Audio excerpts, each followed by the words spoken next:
Hello everyone, আপনাদের student যারা রয়েছেন তাদের জন্য খুবই খুশির খবর। এবার থেকে কিন্তু বাংলা যে যুবসাথী প্রকল্প যেটি নতুন চালু হতে চলেছে, সেটার কিন্তু ফর্ম কিন্তু প্রকাশিত হয়েছে। এই ফর্ম কীভাবে ফিল আপ করবেন সম্পূর্ণ খুঁটিনাটি তথ্য কিন্তু আজকের এই ভিডিওতে তুলে ধরবো। তাই কীভাবে ফিল আপ করবেন প্রতিটা স্টেপ বাই স্টেপ আমি দেখাতে চলেছি এবং ধৈর্য সহকারে দেখবেন, তাহলে বুঝতে পারবেন আর কী কী ডকুমেন্টস লাগবে, কারা কারা ফিল আপ করতে পারবেন, সম্পূর্ণ খুঁটিনাটি তথ্য কিন্তু এই ভিডিওতে রয়েছে। তাই প্রথম থেকে শেষ পর্যন্ত ধৈর্য সহকারে দেখুন, দেখলেই বুঝতে পারবেন। আর প্রতিনিয়ত এই ধরনের ভিডিও পাওয়ার জন্য অবশ্যই চ্যানেলকে সাবস্ক্রাইব করে দেবেন এবং পাশে থাকা বেল আইকনটি ক্লিক অন করে দেবেন, যাতে করে এই ধরনের ভিডিও সবার প্রথম দেখতে। তো চলুন মেন ভিডিওতে যাওয়া যাক। সবার প্রথম আপনারা যে বাংলার যুবসাথী প্রকল্পের ফর্মটি কিভাবে ফিল আপ করবেন এই নিয়ে অনেকে কিন্তু কমেন্ট করে জানতে চেয়েছিলেন। তো তাদেরকে বলছি, আপনারা এই ভিডিওটি প্রথম থেকে শেষ পর্যন্ত দেখুন, দেখলেই বুঝতে পারবেন। তো সবার প্রথম এই ধরনের যে ফর্মটি রয়েছে, এই ফর্মটি কিন্তু প্রতিটা অক্ষর ইংরেজিতে লিখবেন এবং বড় হাতের অক্ষরে কিন্তু লিখবেন।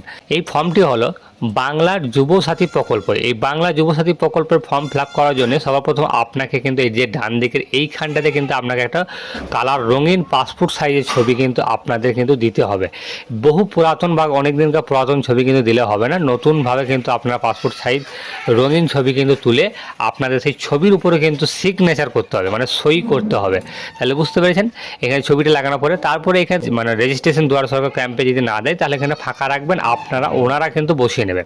তার নিচে কিন্তু আধার নাম্বারটা কিন্তু এখানে বসাতে হবে। এইখানে আধার নাম্বার 12 ডিজিটে এখানে আধার নাম্বার বসিয়ে দেবেন।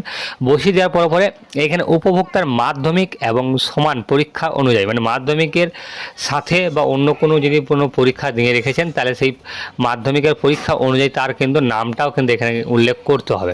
মানে অ্যাডমিট কার্ডে বা বোর্ড সার্টিফিকেট মার্কশিটে যে নামটি রয়েছে, সেই নামটি কিন্তু আপনাকে কিন্তু এখানে দিতে হবে। তারপরে এখানে আপনার যে মোবাইল নাম্বার লিঙ্ক, ব্যাংকের সাথে যে নাম্বারটি লিঙ্ক রয়েছে, সেই মোবাইল নাম্বারটা কিন্তু আপনাকে এইখানটাতে কিন্তু দিতে হবে। এইখানে যদি আপনার যে মোবাইল নাম্বারটি ব্যাংকের সাথে লিঙ্ক আছে, সেই নাম্বার কিন্তু দিতে হবে, অন্য কোনো নাম্বার দিলে কিন্তু হবে না।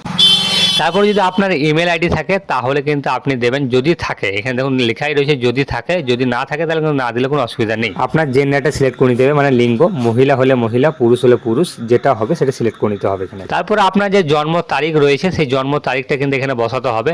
প্রথমে দিনটা বসাবেন, তারপরে মাস, তারপরে ইয়ার। এখানে 1/4/2026 এই তারিখে আপনাদের যত বছর বয়স হবে সেটা কিন্তু পাশে লিখতে হবে। 21 বছরের থেকে 40 বছর যাদের বয়স হবে তারাই কিন্তু এই ফর্মটি ফিল আপ করবেন, না হলে কিন্তু ফর্মটি ফিল আপ করবেন না। তারপর নিচে এখানে পিতার নাম, মানে ফাদার্স নেম যেটা রয়েছে, সেই ফাদার্স নেমটা এখানে একটা করে প্রতিটা ঘরে ঘরে অক্ষরে বসিয়ে দিবেন। সেটা কিন্তু প্রতিটাই বড় হাতের অক্ষরে কিন্তু বসাবেন। তারপরে মায়ের নাম যেটা রয়েছে, সেই মায়ের নামটা বসাবেন। তারপর এখানে স্পাউস নেম, মানে স্বামী বা স্ত্রী নাম। যদি আপনি বিবাহিত মহিলা হন তাহলে এখানে স্বামীর নাম বসাবেন, আর যদি আপনি বিবাহিত ছেলে হন তাহলে কিন্তু এখানে আপনার স্ত্রীর নাম কিন্তু লিখতে হবে। তারপর এখানে বলা হয়েছে ক্যাটাগরি, মানে আপনি কোন ক্যাটাগরি বা কোন শ্রেণীভুক্ত রয়েছেন। যদি আপনি এসসি এসটি শিডিউল কাস্ট এবং ওবিসি যদি রয়েছে তাহলে কিন্তু আপনাকে এটা সিলেক্ট করতে হবে, এবং যদি সিলেক্ট করেন তাহলে কিন্তু আপনাকে এখানে সার্টিফিকেট নাম্বারটা কিন্তু বসাতে হবে। আর আপনি যদি সাধারণ শ্রেণী যদি হয় তাহলে কিন্তু আপনাকে কোনো সার্টিফিকেটের নাম্বার বসাতে হবে না। তাহলে বুঝতে পেরেছেন। তারপরে এখানে বলা হয়েছে ম্যারিটাল স্ট্যাটাস, মানে বিবাহিত অবস্থা, আপনি বিবাহিত করেছেন বা বিয়ে হয়েছে কি হয়নি সেটা জানার জন্য বলছে। যদি আনম্যারিড মানে অবিবাহিত হন তাহলে এখানে প্রথমটা এখানে টিক চিহ্ন দিতে হবে। যদি বিধবা বা বিপত্তিক মানে যদি থাকে তাহলে এইখানে আপনাকে কিন্তু এখানে এটা বসাতে হবে। মানে যদি বিয়ের পরে ধরো স্বামী মারা গেছে তাহলে কিন্তু এইখানটা বসাতে হবে। এবং ম্যারিড মানে যদি আপনি বিবাহিত হন তাহলে 3 নম্বর অপশনটি, এবং যদি বিবাহিত করার পরে যদি বিচ্ছিন্ন হয়ে গেছে তাহলে এইটাকে সিলেক্ট করতে হবে আপনাকে। তাহলে বুঝতে পেরেছেন। এইভাবে কিন্তু আপনার প্রতিটা ফর্ম কিন্তু ফিল আপ করবেন। দেখুন আরও নিচের দিকে আছে, আমি নিচের দিকে গিয়ে দেখাচ্ছি। দেখুন নিচের দিকে আসার পরে এইখানটায় কিন্তু আপনাকে কন্ট্যাক্ট ডিটেলস, দেখুন এখানে কন্ট্যাক্ট ডিটেলস যেটা রয়েছে, এই কন্ট্যাক্ট ডিটেলসটি কিন্তু আপনাকে ফিল আপ করতে হবে।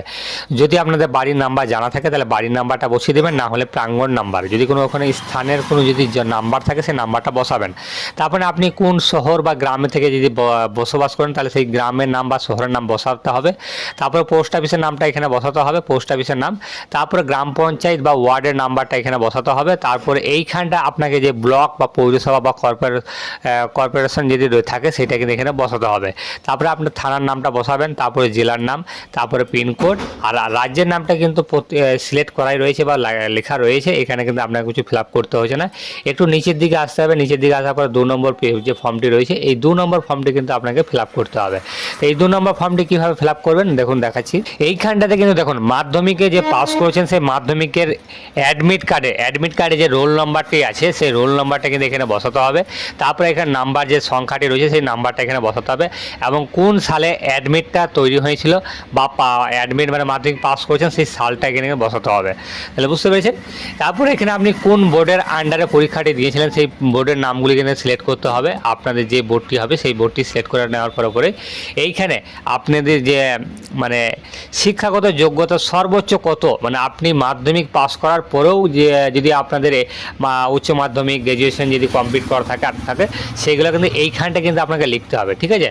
তারপরে এইখানে আপনি বর্তমান পেশা মানে আপনি কি করেন, আপনি যদি স্টুডেন্ট হন তাহলে এখানে স্টুডেন্ট লিখবেন, যদি কোনো রকম চাষবাসের কাজ করেন তাহলে চাষবাস লিখবেন, যদি কোনো রকম আপনি বেসরকারি কোনো কাজ করেন তাহলেও এখানে লিখতে পারেন, যে কাজটা করছেন সেই কাজের নামটা এখানে কিন্তু লিখতে হবে। তারপরে এইখানে নিচের দিকে চলে আসবেন, ব্যাংকের নাম মানে আপনি কোন ব্যাংকের অ্যাকাউন্ট রয়েছে সেই ব্যাংকের নামটা বসাতে হবে।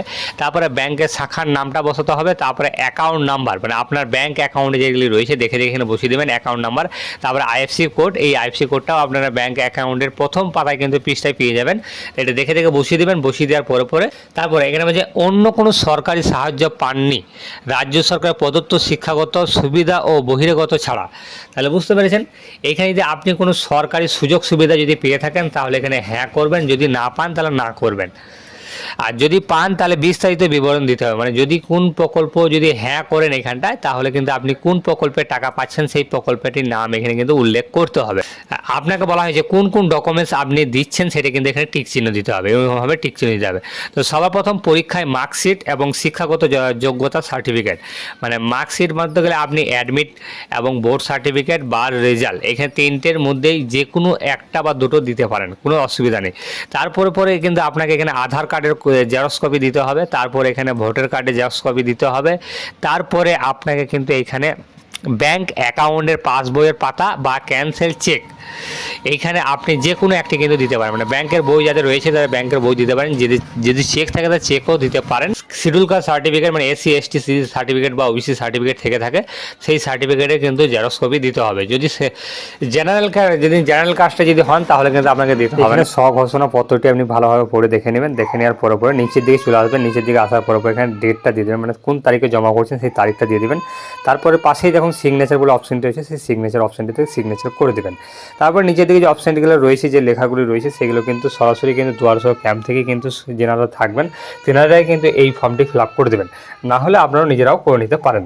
তাই ভিডিওটি এই পর্যন্ত, যদি ভালো লেগে থাকে অবশ্যই ভিডিওটিকে লাইক করে দেবেন এবং চ্যানেলটিকে অবশ্যই যদি নতুন দর্শক হয়ে থাকেন তাহলে অবশ্যই সাবস্ক্রাইব করে দেবেন এবং পাশে থাকা বেল আইকনটি ক্লিক অন করে দেবেন যাতে করে এই ধরনের ভিডিও সবার প্রথম দেখতে। তো চলুন মেন